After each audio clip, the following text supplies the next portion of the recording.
నా పేరు అది చెప్పా అండి, ఎన్హెచ్ ప్రసాద్ అని. ఇది నా సెకండ్ ఫిల్మ్ అని కూడా చెప్పాను. కొలీగ్ చెప్పినట్టుగా నేను పూనా ఫిల్మ్ ఇన్స్టిట్యూట్లో డైరెక్షన్ చేశాను ఎన్నో సంవత్సరాల ముందు. దాని తర్వాత చాలా లాంగ్ గ్యాప్ వచ్చింది కొన్ని పర్సనల్ రీజన్స్ వల్ల. ఎన్నో సంవత్సరాల తర్వాత రంగంలోకి దిగి పెద్ద వయసులోనే బంగారు పాదం అన్నది సినిమా టేకప్ చేసి విజయవంతంగా రిలీజ్ వరకు కూడా చేసాం. దురదృష్టంగా అది పబ్లిసిటీకి అది కొన్ని మా లిమిటేషన్స్, చిన్న ప్రొడ్యూసర్స్కి ఉన్న లిమిటేషన్స్ గురించి మేము దాన్ని ప్రమోట్ చేయలేకపోయాం. అదే సమస్య 10 సంవత్సరాల తర్వాత ఇప్పుడు కూడా నేను ఫేస్ చేసే సిచ్యువేషన్ వచ్చింది. కానీ పరిస్థితి తెలుగు ఇండస్ట్రీలో, తెలుగు ఫిల్మ్ వరల్డ్లో మారుతుందేమో అన్న ఒక ఆశ. అది ఏది ఎలాగున్నా కూడా నాలాంటి వ్యక్తి ఎన్నో సంవత్సరాల తర్వాత ఒక సినిమా తీయాలి అనే కోరిక, ఆ పట్టుదల, ఆ ధైర్యం, ఇవన్నీ ఈ వయసులో ఉండటం అన్నది చాలామంది నమ్మరు. కానీ అది నేను ధైర్యం చేసి నాకు ఎలా తీయాలనుకున్నానో అలాగే కాంప్రమైజ్ అవ్వకుండా ఆ చిన్న బడ్జెట్లో ఎంత క్వాలిటీ సినిమా ఇవ్వాలన్నదే నా తపన. అది దేవుడి దయ వల్ల ఆడియన్స్ అందుకుంటే నాకు అది పరమానందం, సంతోషం. ఒకవేళ అంత అనుకున్నట్టుగా సబ్జెక్టు ఇది వేరే కారణాల వల్ల అనుకున్నంత లెవెల్లో బాక్స్ ఆఫీస్ దగ్గర రిజల్ట్స్ రాకపోయినా కూడా ఎవరో కూడా క్వాలిటీ ఇక్కడ కాంప్రమైజ్ అయ్యాము, చిన్న సినిమా అని మా కొలీగ్స్ అందరూ కూడా చిన్న సినిమా అని చాలాసార్లు అన్నారు. నాకు చిన్న సినిమా పెద్ద సినిమా కాదు, మంచి సినిమా చెడు సినిమా అంటే అన్ఇంట్రెస్టింగ్ సినిమా అన్నదే నాకు అది ముఖ్యం.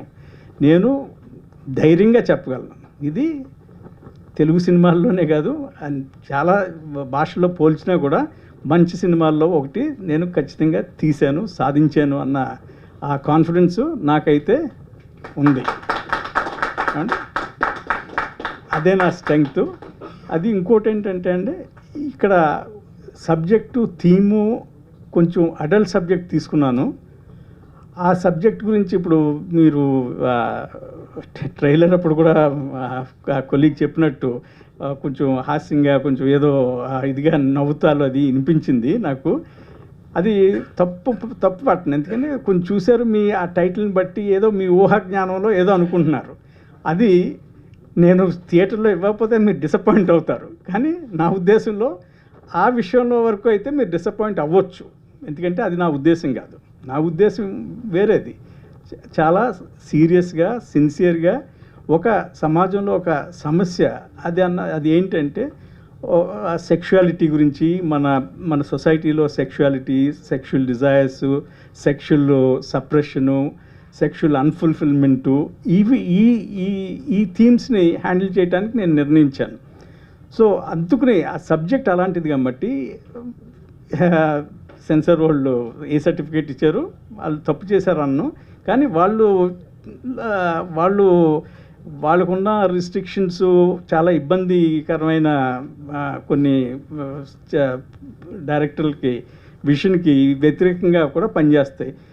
అనవసరమైన సీన్స్ కట్ చేస్తాం, అనవసరమైన డైలాగులు మ్యూట్ చేయమంటాం, ఇవన్నీ కూడా చిన్న సినిమాలకి ఒక వేరే ట్రీట్మెంట్ ఇస్తారేమో అని అప్పుడప్పుడు అనిపిస్తుంటుంది నాకు. అది నేను ఒక్కడనే కాదు, చాలామందికి అదే పెద్ద సినిమా అయితే పాస్ అవుదును, చిన్న సినిమాలకైతే స్టెప్ ట్రీట్మెంట్ ఇస్తున్నారనే ఒక ఫీలింగ్ వస్తుంది అనమాట అప్పుడప్పుడు. ఏదైనా ఇక్కడ థీము అడల్ట్ సబ్జెక్టు, అడల్ట్ థీమే, కానీ ఒక క్రియేటివిటీ వరకు వస్తే మాత్రం అది నేను ఎన్నెన్నో ప్రయోగాలు చేశాను. దీంట్లో కవిత్వాలు వాడాను. కవిత్వాలు అంటే ఎలాంటి కవిత్వాలు, కాళిదాసు మేఘదూతం నుంచి, జయదేవ్ గారి గీత గోవిందం నుంచి ఇలాంటి చాలా సాహిత్యపూర్వకమైన కవిత్వాలు తీసుకుని దాన్ని వాటికి జీవనం పోయటానికి ప్రయత్నించాను. అది ఏం చేతంటే Kama and the digital sutras title ఇంగ్లీష్లో ఎందుకు పెట్టాను అని మీరు ఇందాక అడగొచ్చేమో అని నేను అన్నాను. ఆ టైటిల్ అది ఇంగ్లీష్లోనే నాకు కరెక్ట్ అనిపించింది, తెలుగు అనువాదం వద్దులోకి కొంచెం డైల్యూషన్ వచ్చేస్తుంది అనమాట. ఆ కామ అన్నది ఎందుకు పెట్టానంటే ఆ రోజులు కామసూత్ర రోజులు, ఆ రెఫరెన్సెస్ అవి కూడా సినిమాలో ఉంటాయి. కామసూత్ర రోజులు, ఖజురాహో శిల్పాలు, ఇవన్నీ కూడా దీంట్లో ఏదో రూపంగా నేను చిత్రీకరించాను. అదేవిధంగా ఇప్పుడు మోడర్న్ డేస్లో ఎలాంటి చేంజెస్ వస్తున్నాయి, ఒక క్యారెక్టర్ ఈ కామసూత్రాన్ని ఎలాగ అప్డేట్ చేయటానికి ప్రయత్నిస్తున్నాడో, ఏమేమి మార్పులు వచ్చినాయి, అప్పుడు మన సంఘం అలాంటి ఫ్రీ సొసైటీ కింద ఉండేదా అన్నది కోనార్క్ కానీ, ఖజురాహో కానీ, కామసూత్ర కానీ, ఈ ఎరోటిక్ పోయిట్రీ, కాళిదాస్ గారి ఎరోటిక్ పోయిట్రీ, ఇవన్నీ మన దేశం నుంచి వచ్చినాయి అన్న అప్పుడప్పుడు ఒక డౌట్ నాకే కాదు మీ అందరికీ కూడా వస్తుంది అనుకుంటాను నేను. అందులో ఒక క్యారెక్టర్ కూడా దాంట్లో చెప్తాడనమాట, కాళిదాసు జయదేవు ఈ రోజుల్లో ఎలాంటి కవిత్వాలు ఉంటే రాయగలరా, రాస్తే ఆయన జైల్లో పాడేసేవారేమో అన్న ఆ డౌట్, ఆ సంకోచం నాకు మనందరికీ కూడా ఈ రోజుల్లో వస్తాయంటే నా నమ్మదగ్గ విషయం అనమాట. సో ఆ కవిత్వాల దగ్గర నుంచి కవిత్వాలు ఇంత ఉపయోగిస్తే జనానికి ఎక్కదేమో అన్న పెద్ద రిస్క్ నేను తీసుకున్నాను. నాకు నిజం చెప్పాలంటే తెలుగు కొంచెం లిమిటేషన్ ఉందన్నమాట అండి, చాలా లిమిటేషన్ ఉంది. అందుకనే నేను బొగతా గారిలాగా అంత ఫ్లూయెంట్గా అంత మన జోగారావు గారిలాగా అంత అలా మాట్లాడలేను, కానీ నేను స్క్రీన్ మీద అయితే ఎక్స్ప్రెస్ చేసుకోగలను. తెలుగు భాషలో కానీ మామూలు మాటల్లో కానీ అంత ఎక్స్ప్రెసివ్గా నేను ఉండలేను. అయినా ఈ లిమిటేషన్ ఉన్నా కూడా నేను ఒక పెద్ద ఛాలెంజ్ కింద తీసుకుని ఇప్పుడు యూత్కి అది ఇలాంటి కవిత్వాలు, ఆ ఇరోటిసిజంలో ఎంతో ఆనందం ఉంది, ఎంతో క్రియేటివిటీ ఉంది, అది మనం అంతా మిస్ అవుతున్నాం ఈ రోజుల్లో. దాన్ని మళ్ళీ బయటికి తీద్దాం, అది ఈ థీమ్ కూడా సరిపోతుంది, బాగా అనుకూలంగా ఉంది కాబట్టి ఆ కవిత్వాలు మీకు రెసిటేషన్స్ ఉంటాయి అన్నమాట అండి.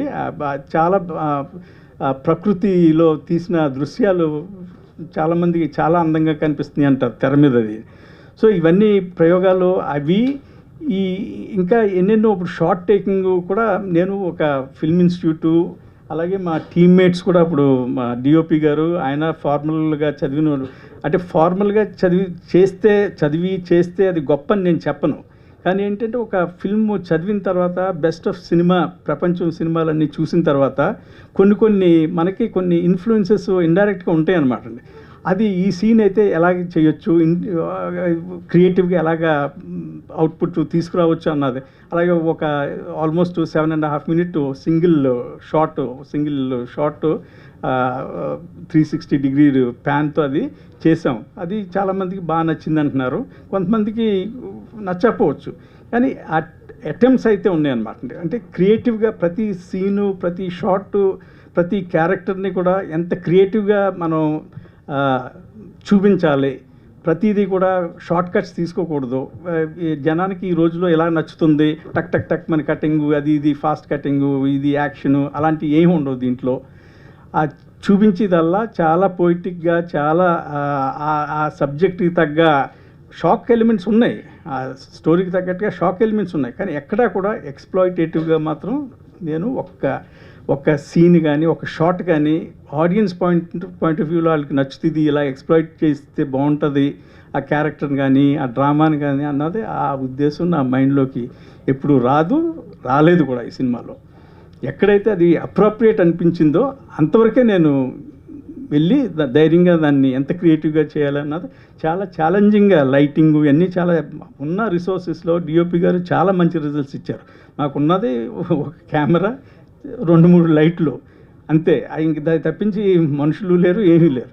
అలాంటిది మీరు ఆ play of light and shade చూసే ఉంటారు, ఆ రాకింగ్ చైర్ సీను, ఆ బ్రెస్ట్ ఇమేజ్ గోడ మీద, ఇవన్నీ చాలా డిమాండింగ్ అనమాట అండి. మా ఉన్న రిసోర్సెస్లో చాలా డిమాండింగ్, చాలా క్రియేటివ్. అవి నవ్వారు ఇక్కడ, అది నేను ఏమి దాన్ని తప్పు పట్టను, కానీ ఆ సినిమాలో ఆ దృశ్యాలు చూసినప్పుడు అవి ఒక విధమైనటువంటి హైలైట్స్ అనమాట. సినిమా మొత్తానికి అవి హైలైట్స్ అయ్యే కాకుండా ఎన్నో అలాంటి పోయిటిక్గా తీసినవి చాలా ఉంటాయి అన్నమాట. సో అది అంటే మీరు చిన్న బిట్ చూసి ఏదో తప్పు ట్రాక్లో మీరు ఆలోచించి రేపు డిసప్పాయింట్ అవ్వకండి, కానీ సినిమా అయితే మిమ్మల్ని డిసప్పాయింట్ చేయదు. చాలా వరకు మీకు చాలా క్రియేటివ్గా సాటిస్ఫాక్షన్ ఇస్తుంది. చాలా unusual cinema, unusual theme, unusual treatment అన్నీ మీకు కొత్త రకం ఉంటాయి. అది వచ్చి మీరు సినిమా హాల్లో చూస్తే మీరే దాన్ని చూసి ఆనందిస్తారని ధైర్యంతో మీ అందరికీ చాలా థ్యాంక్స్ చెప్తున్నాను. అలాగే బాపిరాజు గారు నాకు ఈ చిన్న సినిమా పెద్ద సినిమా అని కాకుండా ఆయన సినిమాని ముందుకు తీసుకెళ్ళాలి, నేను చేయవలసింది తప్పనిసరిగా మీకు హెల్ప్ చేస్తాను అన్న ఆ తపంతో ఆయన ముందుకు తీసుకెళ్తున్నారు. అందుకే ఈ సినిమా నాకు విజయం అంటే ఆడియన్స్ లైకింగ్ అన్నది ఆ విషయంలో అయితే ఇది బాగా నచ్చుతుంది అన్నది నాకు ధైర్యం అయితే ఉందండి. Thank you. అందరికి నమస్కారం అండి, మీడియా మిత్రులందరికీ నమస్కారాలు. నేను ఇందులో మల్లేష్ అనే క్యారెక్టర్ చేశాను. సో చాలా హ్యాపీగా ఉంది. ఇప్పుడు December 12th రిలీజ్ అవుతుంది. So thank you so much. కుటుంబ సభ్యులైనటువంటి మీడియా మిత్రులందరికీ నా హృదయపూర్వక నమస్కారాలు. మీరందరూ లేకపోతే నేను లేను. ఈ రోజుకి ఈ ముద్ద తింటున్నానంటే దానికి కారణం మీరే. ఎప్పుడూ కూడా నిద్దట్లో మిమ్మల్ని తలుసుకుని పడుకుంటాను, ఉదయం లేచిన వెంటనే మిమ్మల్నే తలుస్తాను. అంటే ఇదేదో గాలి మాటలు లేకపోతే ఏదో పై మాటలు మాత్రం కాదు, హృదయం నుంచి వస్తున్నదే. మనకి జాక్పాట్ తగలట్లే. నాకు ఒక జాక్పాట్ తగిలితే అది డెఫినెట్గా మనందరం షేరింగ్ చేసుకుంటాం. ఒక పండు కాస్తే ఆ పండును ముక్కలు చేసుకోవాలన్నదే నా ఉద్దేశం. కాకపోతే ఏంటంటే ఇంతకంటే ఎక్కువ నేను మాట్లాడలేను. ఇకపోతే ఈ సినిమా గురించి ఒక చిన్న విషయం చెప్తాను. ఆ ఏజ్లో డైరెక్టర్ గారు ఎంతో కష్టపడి ఆయనకున్న తక్కువ విత్తనాల్లో అద్భుతంగా ఈ సినిమాని చిత్రీకరించారు. ఈ సినిమాని నేను చూసి నాకు సినిమా బాగా నచ్చే ఈ సినిమా చేయడం జరుగుతుంది. ఇప్పుడు అభయ కేసులో మనం వాళ్ళని చంపేయాలి, రెక్కేయాలి, పొడిసేయాలి, చంపేశారు. లేకపోతే ఎక్కడో తాతారావో లేకపోతే ఇంకొకడెవడో ఈస్ట్ గోదావరిలో. అసలు ఇంట్లో ఉంటున్న వాళ్ళని మనం ఏం చేయగలుగుతున్నాం? ఈదులో ఉన్నవాడిని మనం పట్టుకోగలుగుతున్నాం, వాడిని చంపేయడానికి మనం గట్టిగా అరుపులు అరుస్తూ కేకలేస్తూ వాడిని పట్టిస్తున్నాం. కానీ ఇంట్లో ఉన్న ఈ విద్రోహుల్ని మనం ఏం చేయగలుగుతున్నాం? ముందు అసలు వీళ్ళని కదా, ఒక మామ, ఒక బాబాయ్, ఒక నాన్న, ఏంటి ఈ సమాజం? అలాంటి పాయింట్ మీద గురువుగారు ఒక అద్భుతంగా ఈ సినిమాని తీయటం జరిగింది. ఆ పాయింట్ నాకు బాగా నచ్చింది. ఇది డెఫినెట్గా సినిమా రిలీజ్ అయిన తర్వాత ప్రతి వాళ్ళకి అర్థం అవుద్ది. ఇకపోతే గోడ అన్నారు కానీ నేను గోడ కాదు. ఆయన సినిమా లేకపోతే నేను ఎక్కడున్నాను? ఆయన సినిమా ఉంది కాబట్టే నేను మీ ముందుకి వచ్చి మాట్లాడగలుగుతున్నాను. వారికి ఈ అవకాశం ఇచ్చినందుకు వారికి నేను ప్రత్యేక ధన్యవాదాలు తెలియజేసుకుంటూ మరొక్కసారి మీ అందరికీ నా హృదయపూర్వక కృతజ్ఞతలు తెలియజేసుకుంటున్నాను. Thank you.